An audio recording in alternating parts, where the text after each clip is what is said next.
Hey everyone, welcome to the 401st episode of Just Shoot It, a podcast about filmmaking, screenwriting, and directing. This episode is brought to you by patron Philip V. Thanks, Philip. I'm Oren Kaplan. And I'm Matt Enlow. Today it's just Matt and Oren, once again, on the mic, talking about the state of the union, where we are in our lives. Last episode was all of the different things that we learned over 400 episodes of podcasting. This is just like a nice little catch-up for those listeners who've been tracking our careers for so many years. Yeah, December 4th today. It's so weird how the end of the year stuff happens like a month before the end of the year, right? Dude, so I know you always roll your eyes at me. We'll get into this, but I was reaching out to agents on the project that I'm working on, and they were already gone the Friday before Thanksgiving. And that's it. They're done. They're back now.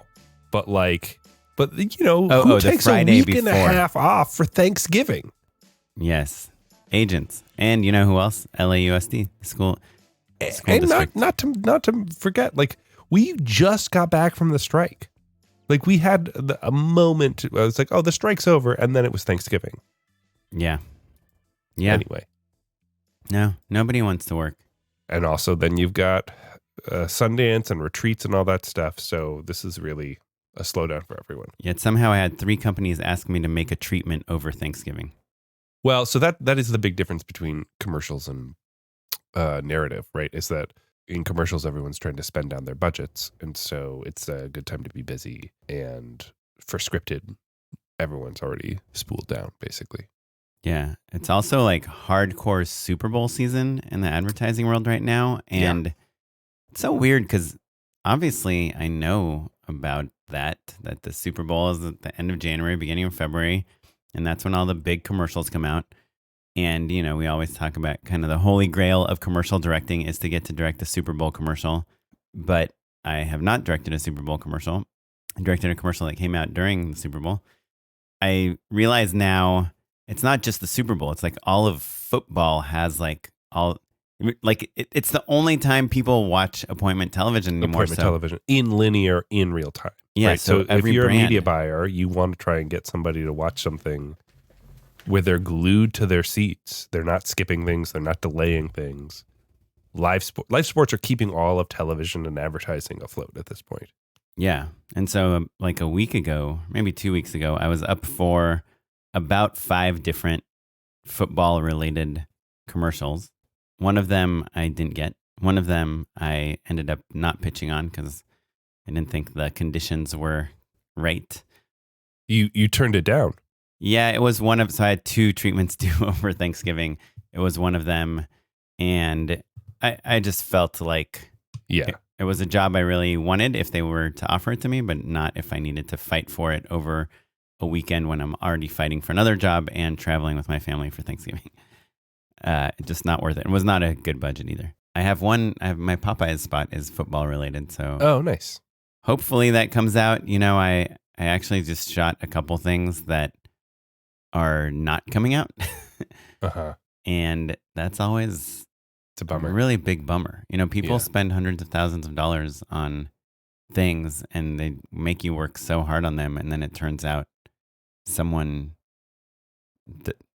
higher up doesn't like something that was never approved. And now, you know, it's not just me. It's like the entire crew, the cinematographer, the production designer, the art department. Actors. The actors are the people I feel the worst for sure. Yeah, the actors. Actually, I was at a wedding over this weekend, and I was standing in line for the appetizers, and the woman behind me says, "Hey, you're Oren, right?" And I go, "Yeah." She's like, "It's me. I was the food stylist on your shoot. That was one of the hardest shoots I was ever on. How did it turn out?" And I was like, well, yeah. I killed it." She's like, "What?" The whole art department was up like 24 hours straight. Brutal. Anyhow, so it's Super Bowl season, and I'm kind of like, what's annoying about the whole football season of it all is that everything is on a schedule. It's like everything's like, it's like they don't realize the Super Bowl is going to happen until December, and then everyone is just going nuts trying to shoot things, and they make a lot of mistakes. They're like, we're going to get this football player to do this thing in this car at this time, and then like a week later, they're like, oh yeah, our client actually didn't like that idea. So we're not doing it. Yeah, I wonder if because you and I both have worked with a good number of athletes over the years, and I wonder if some of the craziness boils down to that, right? Because I remember I did the job where there was a very specific player who had retired already, so it wasn't like we were dealing with, his schedule, games, his schedule, yeah. But everything was written very specifically, like he was kind of iconic. So all of the jokes revolved around, his persona. And even still, I realized in a lot of these conversations, I was like, oh, the people there's like 6 layers of people in between me and this athlete. And at least 2 or 3 of those layers did not run the creative by him. Like, And he ended up not doing the spot and would have made like $1 million. I don't know, like so much money, and just was like, no, I'm not going to do this. I don't like this. Part of the problem with working with like the really big athletes is they do have so much money. They can make so much money from certain things. And so, yeah, it's really easy for them to turn things down. Though you do see there are certain ones that are just clearly more media savy, where they're like, oh, the Manning brothers are obviously the Manning brothers nonstop. are the best example, but like, I guess I can, like Steph Curry, I did a video with one time and was like, Tom Brady.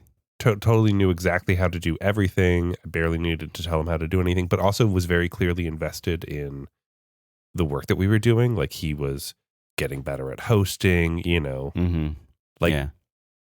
that guy, he's got a future is what I'm saying. But, like you can tell like when they've got their eye on the prize, basically. The smart ones realize that like media and advertising is like a huge part of the longevity of their career. Anyway, it's that season, and you know how it is. Like you always crave the thing you're not doing. And I was listening to some podcast, an interview about a film or something, or a screenplay, or saw some like some tips for screenwriting on Twitter. I was like, man, I would just love to sit down and just like write some narrative screenplay stuff and just think about characters and arcs and mysteries and whatever. And then 2 seconds later, my writing partner was like, hey, Oren, should we do a pass on the pilot? Like, oh, God. For Audible? And I was like, yeah, no, I can't write. Oh, shut up. Why would you even ask me that? Yeah. Yeah. Oh, man. I'm just tired, and the only thing I have energy for is to dream about the things I'm not doing. Yeah, fair enough. I heard you're dreaming about your movie. I am dreaming about my movie. You bring up the point about the balance between commercials and narrative work. And I made a pretty conscious decision at the beginning of this year to kind of focus on the indie filmmaking route for a minute. Focus a little less on commercials. I still am active in that world. I still pitch on stuff, but it's not going to be my main bread and butter the way it had been for the last few years. Explore other avenues of my career as well. So my 9 to 5, my day job is show running, which is, incredible. It's awesome. The whole point of it was that I was giving myself the bandwidth and frankly, the mental space to think about and work on my movie more because as Oren, you are a living exhibit. Like when you're preoccupied with making a living and every job is a scramble, even though you make a great living, it puts you in this kind of zone of like scarcity that I couldn't. I was really just having a hard time, specifically now that I have a child and a mortgage. Like before, it was very easy to just be like, well, my rent's like nothing. My nut was very small. It was no big deal. I could just travel the world or not eat out so much or whatever, And I am feeling now the itch to get back into commercials more seriously. Yeah. So I was talking to a friend of ours, friend of the pod, today, and he was telling me how it's just he lost a really big job that he was definitely the best person for. Just because like this other company could just do it at a lower budget. He's like, I'm tired of taking the beatings. I mean, how it is to not get a job. I don't know. We have another friend, Ira, who told us that he doesn't write, like to write treatments. And I think that was working for him for a while. But it's like as the trends change and the requirements change and what people just say right to your face, like, hey, our company isn't allowed to even look at a job if there aren't at least 3 bids and at least 3 directors and at least 3 companies giving us quotes. And it's like, I mean, you guys made up that rule. You realize that? Sure. It's not like a law. Yeah. Like if you wanted to make a movie or a commercial with, Martin Scorsese, you wouldn't tell him he has to compete against 2 other people because that's like the rule at the company. So, Yeah. Well, and I think that the difference between you and I is that, I made my living in commercials for a long time, but not that long, frankly. I more often balanced sketch or screenplays or what, there were other revenue streams. And I think my challenge had been, as the industry has shifted, there's less of a middle ground of directing work that's not commercials, basically. It's kind of like if you want to make money directing, you're either a TV director, a commercial director, or a studio director, and there's not that many of those people. Yeah. And my friend who I was talking to this morning told me that he thinks that what used to be like 600 shows, basically, TV shows that had potential to direct, is now down to 300. Yeah. Like there's been a huge contraction of TV work. And those 300 shows have repeat directors. It's rare that those 300 shows have super large orders, and then also that they have a different director for each of those orders, for sure. So yeah, and look, it's a tough time to be a director right now, which is why I think diversifying is kind of the name of the game, at least for me. So the good news is that, there's other work out there, and we've talked about that a lot before. I'm excited to get back into commercials in the new year and get more serious about it again, but with the flexibility of having the full-time gig. But more importantly, I'm going out to talent, making offers for the feature, which is a big deal. Yeah, so we're making offers, which is exciting. And I think that maybe we've talked about a while ago, but we were waiting on an interim agreement that never actually came to fruition. Wait, is the strike over? Don't they have to vote to ratify? They have to vote contract? to ratify it, yes. But we are allowed to make offers as long as we are SAG signatories, basically. So we filed for our signatory status, which is how we were able to file for our interim agreement in the first place. But like I said, the interim agreement, they kind of were like, hey, we'll get to it when we get to it. Because the stack was such that like there were the people who were just about to go versus people who were making offers. And they were prioritizing movies that really were being left in the lurch, whereas we were still trying to just kind of shop things around, basically. But so now we're out to people, which is exciting. And, there's the new sort of calculus of it all of who do you go out to first, right? Because the sooner that you have a yes from someone, the easier it is to start building momentum. If you say, oh, yeah, we've got this movie going and so is going to play this role, that's a lot easier to buy in. So there's some strategy to it. For some of our younger filmmaker listeners or newer filmmaker listeners, when you say we're out to people, we're going out to people, what does that mean? Who are the people? Who is we? Great and question. What are you going out with? Great. So my producers and I put together a list of cast members, all the people that we want to be in the movie. And these are primarily the principal roles. We're not doing anything small just yet, though I have kind of all of those lists as well. And I went through and we said, okay, who we listed their managers, we listed their agents. We kind of figured out like, oh, who do we have relationships? Do I know that manager? Do I know that agent? Do I know that actor? And who do we think is going to be the best person for each of these roles? Not just from an artistic perspective, but also like, are they going to be recognizable on a movie poster? Are they meaningful, quote unquote? Right. And how do you do that math?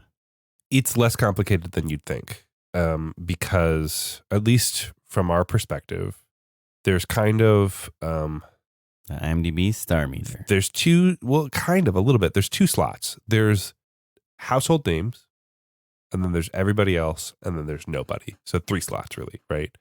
And so if they're not Brad Pitt, Will Smith, Scarlett Johansson, whatever, they're not truly a household name, then they're probably in that second category. And that second category tends to be What people, about like a Logan Paul or like some I would put name him like in the that? second category probably. There are like influencers are slightly different because like look, he's got God knows how many million subscribers, but he's not an actor. So I don't know. I always try to think of whether my parents would have heard of them. Sure. Yeah. That on the edge, but which I think is a really good Like litmus barometer. test. Yeah.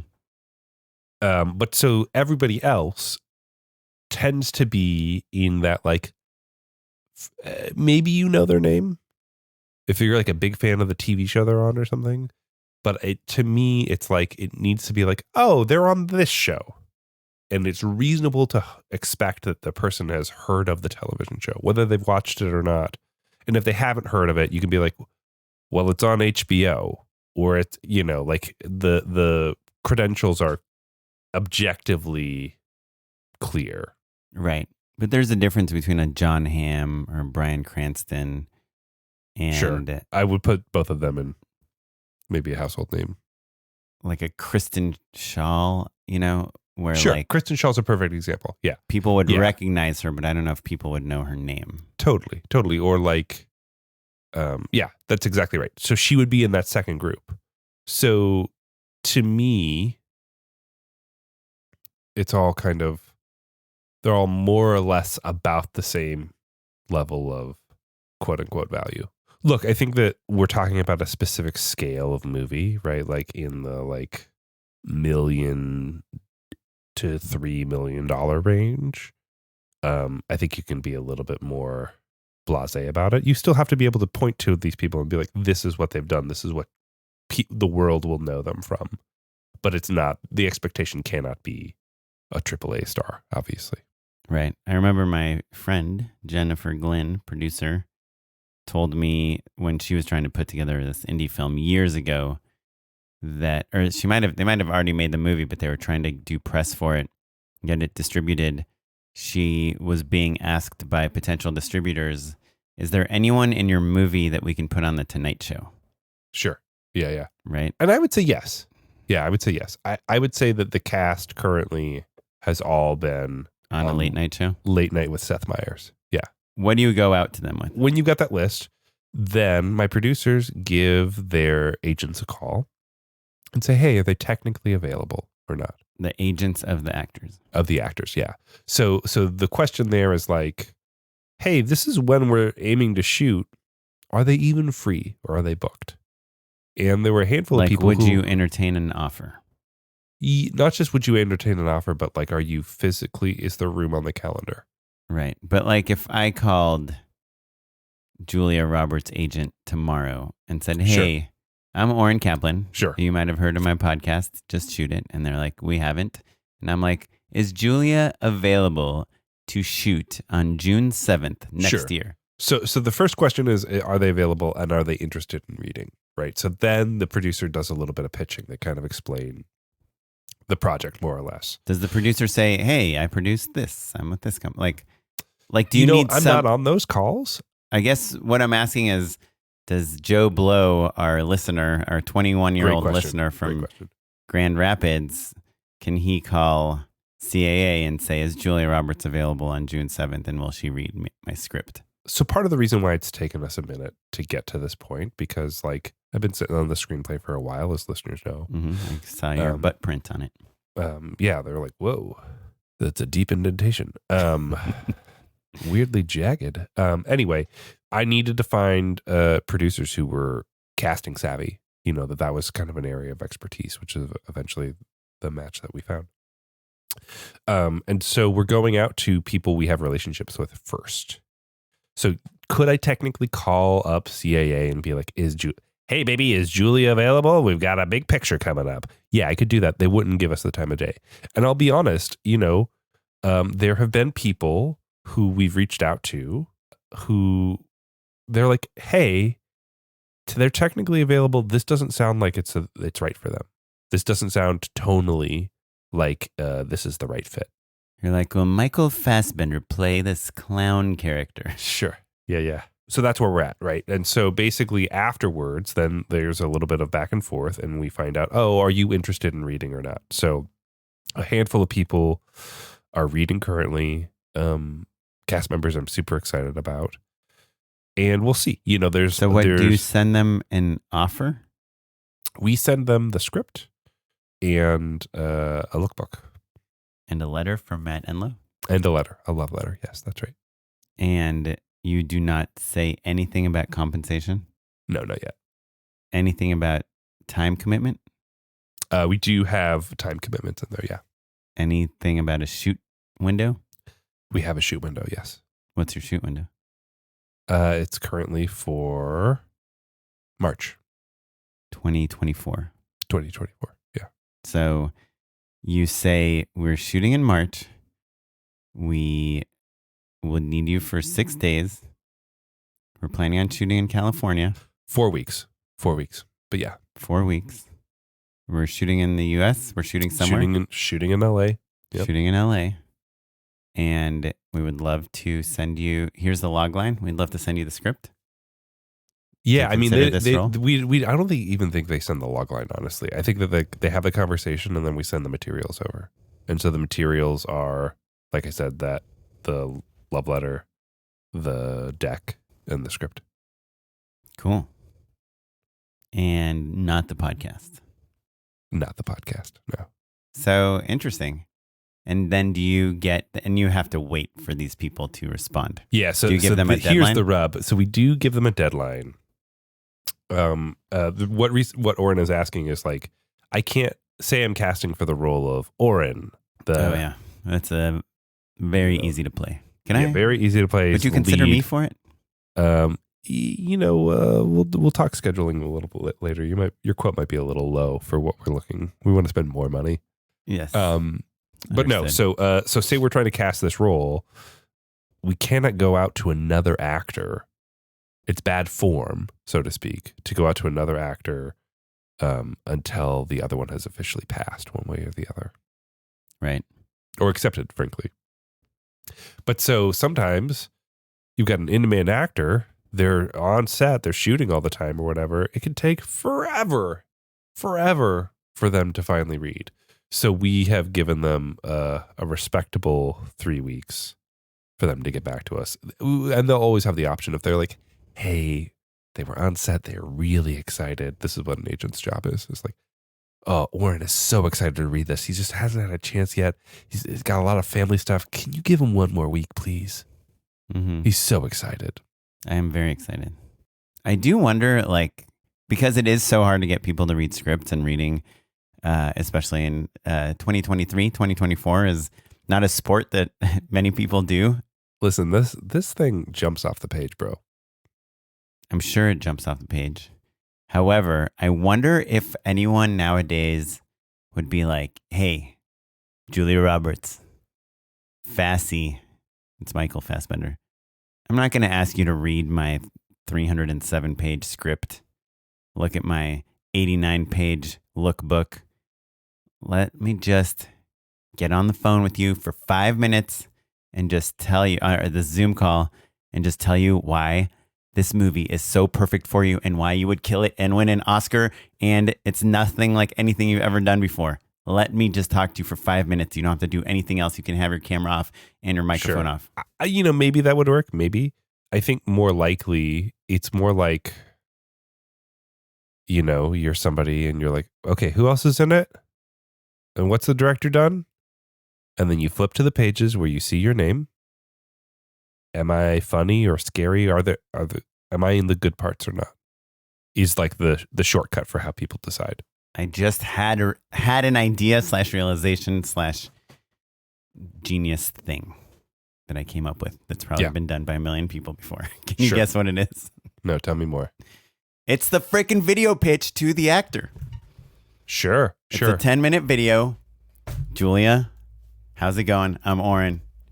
Hopefully all the all the credits, worthwhile credits were given to you by my agent, right? Producers, whatever. Let me just tell you about this movie. It's not a crazy idea. And you have clips, and I'm kind of imagining it's like, think of the villain from Heat, but in the world of Star Wars and doing this and that. Yep. And it's like you. And when you played that part, you had that little bit of humanity. It's like that, but lost and inverted and whatever. You just go nuts and make this video, and it's you passionately pitching your project and this actor being in your project.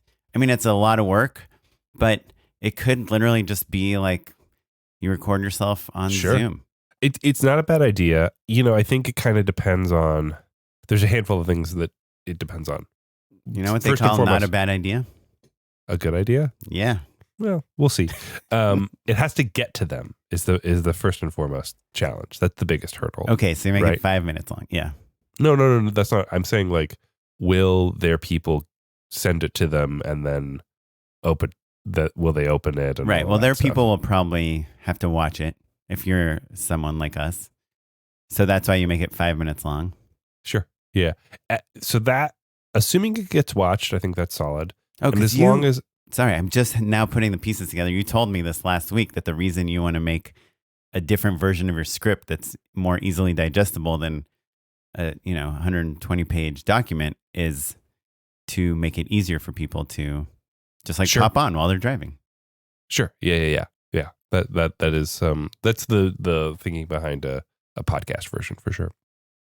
But my second point is, does it read as thirsty? Because what you're describing is a great commercial idea where people are always kind of pitched and like they're getting these elaborate decks and things like that all the time. And features, it's not that people don't get that stuff.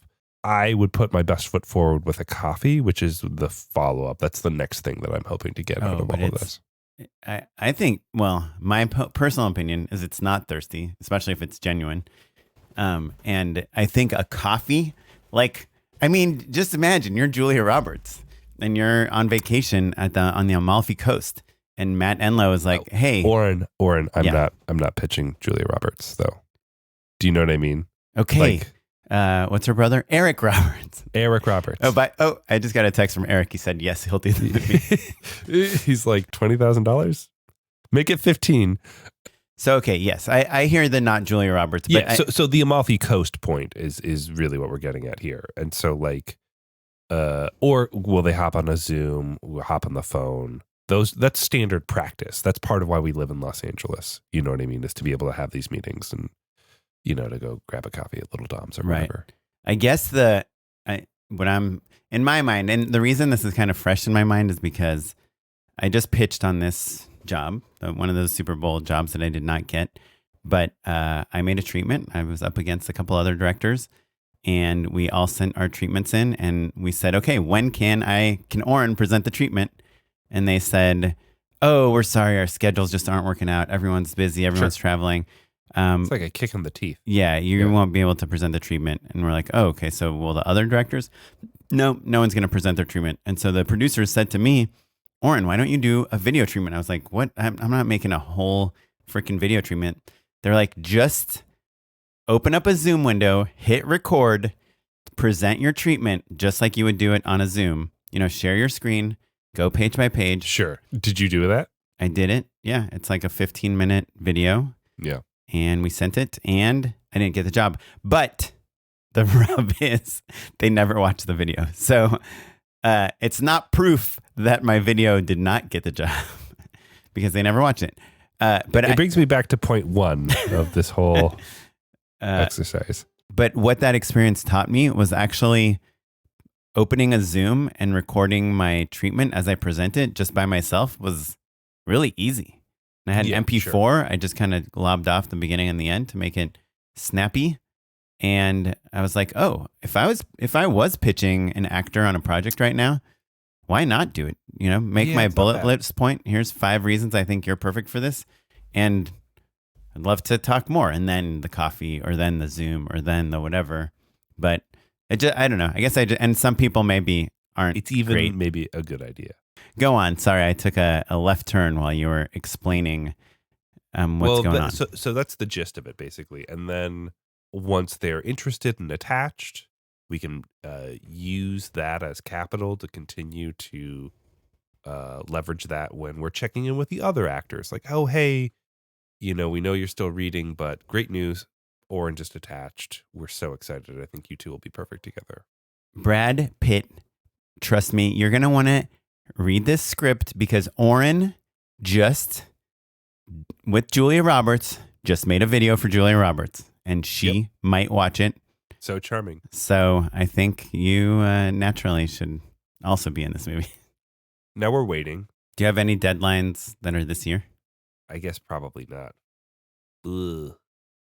So we won't find out anything until next year. Yeah, early next year. I can't wait to find out who says yes. Hell yes. Who accepts your coffee invitation. Yeah. I mean, maybe there's no coffee invitation. Oh, but did I finish my point about like the strategy of like going out in steps to kind of build momentum based off of people we have relationships with? No. There's that to it a little bit. Yeah. Right. So what you mean is, again, I know we've been joking and reusing these names a million times, but if you did have Julia Roberts, even for a tiny part, it would be easier to go to someone else and say, hey, Julia's doing the small part. You should be in this movie too. Yes, that's step 2. But step 1 is like, oh, my producer happens to have worked with Julia before and they're old pals. So like being able to go out to a person who has recognition and value, but also is fewer degrees away from us than some of the other actors who are more cold relationships is part of it too. Like, oh, we know this agent. Oh, this person was in another person's movie. Oh, we actually worked together years ago on this thing or that. All of those different connections that we've had over years of working, both myself and all the producers, is part of how you kind of put this whole thing together. Yeah. Yeah. And I mean, it's the most obvious thing ever, but anytime I've ever managed to cast someone of any value, it's always been like a triangulation. Like, yeah, I worked with them before, someone I know worked with them before, someone I know is friends with their kids and put in a good word for me. Exactly. And even like, oh, they have the same agent, things like that. Like like getting those first early wins builds momentum where it's like, oh, now people are hearing about it. Other people want to read. Maybe you have a good relationship with that manager or that agent, and they're like, oh, well, we actually have a client who would be really good for this other role. I couldn't help but bring it up, but if you start with Julia Roberts and you don't have that connection and she says no, then you've just kind of waited for her to read and turn you down, basically. Cast is tough on the town. They always talk about how there aren't a lot of new stars being made. Sure. And either gives stars more value because there aren't a lot of new ones, or less value because people maybe are less sensitive to them, or maybe are more fractured. Maybe to some people an influencer would be an interesting, like Charlie D'Amelio might be a more interesting casting choice than Amy Adams, Yeah, definitely. So yeah, it's an interesting world. Well, we can't wait. Please update us on your casting. Yeah, keep an eye out for the Deadline article. I joke, but like the part of the reason why people keep those announcements close to the chest is because it is an opportunity for a press splash. Not that this would be a scoop necessarily, but Yeah, the other day I forwarded you a short film that had attached some actors, and it had an article in Daily Variety, and I was like, "It is, boy." Since we talked about that, I've seen a similar handful of Deadline and Variety posts that were of the same level importance. Mm-hmm. I was like, man, it is a slow news week for those guys. Aye. Yeah. For the record, when you make a short film and get an actor in it that was on a TV show, that usually does not warrant an article in a big Hollywood publication. It's crazy. Well, Matt, thanks for talking. Thanks for making it through 401 episodes with me. We did it. Oren, do you have a few more moments to stick around and endorse? Yeah. Unpaid endorsements. So my unpaid endorsement, it's a little unfair to call it an unpaid endorsement. We'll see. Maybe you'll give me a hard time on this. Our old pal Seth Worley and his company Plot Devices, they did yes. sponsor us once upon a time when they were rolling out their storyboard notebooks, which are cool notebooks that have all sorts of pages that are printed with storyboard templates on them so that you can draw your storyboards in a beautiful notebook. They've rolled out a new version called of sticky notes, essentially, that are, they've got the little adhesive just like a Post-it, but they are formatted with a beautiful storyboard layout. They kind of give you guidelines for rule of thirds. They're 9x16. They give you like a little slot where you can put in your scene numbers and all of that stuff and your descriptions. And it's a really elegant little Post-it note, basically. And Seth, he posted on Instagram that if you message him, he'll send you some Post-its. And I said, gimme. And they're super rad.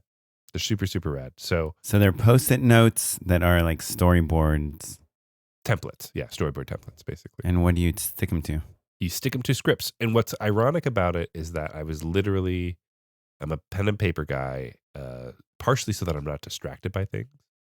And I had my script printed out and I was just kind of brainstorming visual ideas for different sequences and had been using Post-it notes and found myself annoyed because I was trying to rough in the 9x16 and like make room to like add a description, and it was just like really clumsy and bad. And Is your movie vertical? Are you shooting vertical? Yes, it's vertical. No, 9x16. Pardon me. Sorry. Okay. 16:9. But yeah, I was just like, ugh, this is kind of annoying. And then lo and behold, a few days later, Seth posted that they have this new product, and it's really cool. So if you go to Plot Devices, you can check out their storyboard stickies. Well, not to brag or anything, but last time Seth was in LA. Did he give you some already? Well, we had coffee together and he got my thoughts on the product. What do you think? I told him I don't really carry paper around or ever use paper. Sure. On set. I do, I have them in my pocket. I just never look at them. But I thought it was a really cool idea, but I was like, I think it's more in the brainstorming. Yeah, but then I saw you post it today. I was like, oh, damn, he made it. Like, yeah, I think for some people that they're awesome. I would definitely try using them. I'm kind of working on something right now that needs storyboards, and it would be great. I'm curious, that rule of thirds thing you're talking about, it's basically like there's a grid drawn on the storyboard. Yeah. Do you like that? That is less important to me for sure. But because these are thumbnails, these are purely just like I'm trying to explain things and need to be able to adhere them to places and move them around, and it's very a beautiful mind, basically. Yeah, that's awesome. That's what I think of you as, the beautiful mind of filmmaking. I used to be just like using a grease pencil on a mirror or a window, and I just carved things into trees. Yeah. And I chop them down, put them all in a notebook, carry them with me on set. That's awesome. Yeah, plotdevices.co. Pretty cool. I saw a good number of people message me that they picked some up. So, oh, cool. I'll have to tell Seth. Seth, if you're listening, send me some. Yeah, it's the opposite of unpaid endorsements. I'm getting our listeners to pay Seth, a previous guest and previous sponsor. Anyway, Kaplan, what you got? Well, I'm going to remind people about cinematographer Yuki Noguchi. This is paid. YukiNoguchi.com. Every time I mention his name on this podcast, he Venmos me $5. So check him out, YukiNoguchi.com. Cinematographer. It's available. He owns a lot of amazing gear. I think he has an Alexa 35, some Master Prime, some Cook Anamorphics, Ronin. He's even got one of those Segways that you can ride while operating the Ronin. Really? Yeah. Wow. So check it out. But my unpaid endorsement is, I told you it's a really bad one. What's the douchiest thing I could unpaid endorse right now? Crypto? Close. Wait, starts with the same letter. Oh, I don't know. The Cybertruck. Have you seen? I don't know what this is. A Cybertruck? The Tesla Cybertruck. Oh, no. I'm not endorsing the truck. I'm endorsing a review of it. It's actually, so there's this guy, his name is Jason Camisa. Anyone that cares about cars probably knows who he is. He's on this YouTube channel, Haggerty, Hagerty. He has this video called Exclusive 2024 Tesla Cybertruck Full Review in Drag Race. He's one of only 3 people, him, Marquise Brownlee, and someone else, who got to fully test the Cybertruck like before it came out. And he even got to spend time with the engineers that worked on it. And he does this, he's on this podcast called Carmudgeon, Carmudgeon, where he talks about it. And hey, Oren, let me ask you an important question about when you hear truck, what do you think it has? I guess maybe there's a cover on this. It has a bed, yeah. Does it have a bed? Yeah. A lift gate. Yeah. It's it can tow up to 11,000 pounds. It can go off-road. It's got 4-wheel drive. Yeah, it kind of looks like in these photos I see now where the bed must uncover, but it looks like a covered little tank. So the insane part about how it was designed is Elon Musk's son was like, I think he was like 8 years old or something, said like, why doesn't anyone, if you want to make the cars of the future, why don't any of your cars look like they're from the future? Like if you're going to make a truck from the future, you should make it look like it's actually from the future. That's pretty good though. And he and the car designer sat down, drew some shapes, came up with this shape, gave it to the engineers at Tesla, the super Steve Jobs way, and said, we are presenting this to the world in 90 days. Go. And they're like, what is this? They're like, it's a truck. Make it look like this. Go. So 90 days later, it was like 93 or 94 days later, Elon Musk presented it to the whole world. And it was just a shell of a vehicle that was this shape. And this guy, Jason Camisa, talks about the engineering behind it. It's just like this super bizarre story of how this truck came to exist. And they like have completely changed how cars and trucks are made. It's like if you were an alien and you've never seen a truck or heard about a truck or knew how trucks work, how would you invent the best possible truck? Like they reinvented how electrical systems work in cars. They reinvented how steering works. They reinvented like how chassis and materials work. Like it's just like this totally bizarre vehicle that has never been made before. He compared it to the DeLorean, and because that was also, I think, famously like they figured out what they wanted it to look like and built it in reverse. But this car is crazy. It goes 0 to 60 in 2.6 seconds. It's a pickup truck. It's this crazy video, and it's weird because everyone's biggest problem with this car is A, how douchey it looks, and B, that it's like Elon Musk's car. And, people have a lot of problems with him. And it's like, how can you be a person that's like so disliked that you can make the best product in the world and people will not want it because of your personality? Yeah. Well, and also his inability to just turn his personality off. Like if he just stopped talking, people would get over it. This guy is so bonkers. I do not like anything he says, but I don't know. Sometimes I think about like how it's very Steve Jobsian, where Steve Jobs is like, make a phone that has rounded edges that fits into this size. And everyone's like, what you're asking for is physically impossible.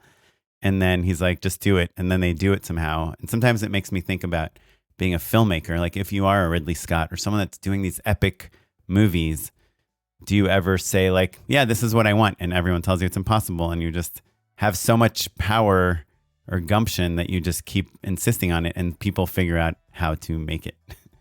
And like as a filmmaker, I'm like the exact opposite.